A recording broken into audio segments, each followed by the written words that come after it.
తర్వాత వీళ్ళు నోవహు జలప్రళయం తర్వాత గోపురం కట్టించాలని తన పేరు కోసం రాత్రి చెప్పుకున్నాం. తన పేరు కోసం, తన గొప్పతనం కోసం, తన కీర్తి కోసం, తన పలుకుబడి కోసం గొప్ప గోపురాన్ని కట్టించి పేరు సంపాదించుకుందాం అనుకున్నారు. కడతాం మొదలుపెట్టారు. అది దేవునికి ఇష్టం లేదు.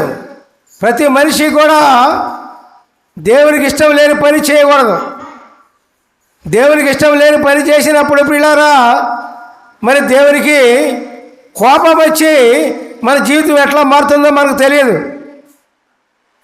మరి దేవుని ఎప్పుడు కూడా ప్రతి మనిషి కూడా దేవుని మహిమార్థమై ఆలోచించాలా, మన దేవుని మహిమార్థమై జీవించాలా, మాట్లాడాలా, తలంచాలా, ఏదైనా చేయాలి. అంతేగాని మన స్వార్థం కోసం, మన మహిమ కోసం మనం ఉండకూడదు.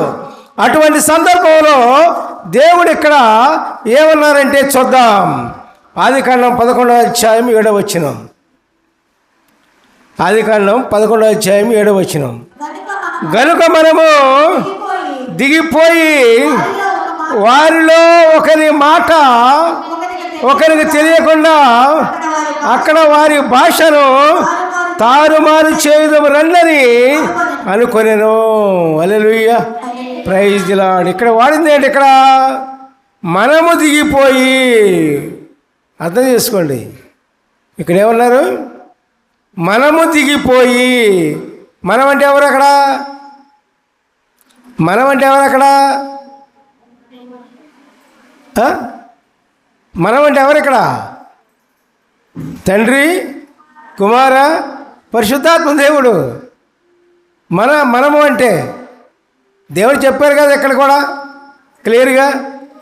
మనము దిగిపోయి, తండ్రి, కుమార, పరిశుద్ధాత్మ దేవుడు, త్రియేక దేవుడు అయినటువంటి దేవుడు దిగిపోయి వారి భాషలను తారుమారు చేయదాము రండి అనుకున్నారు ఆయన.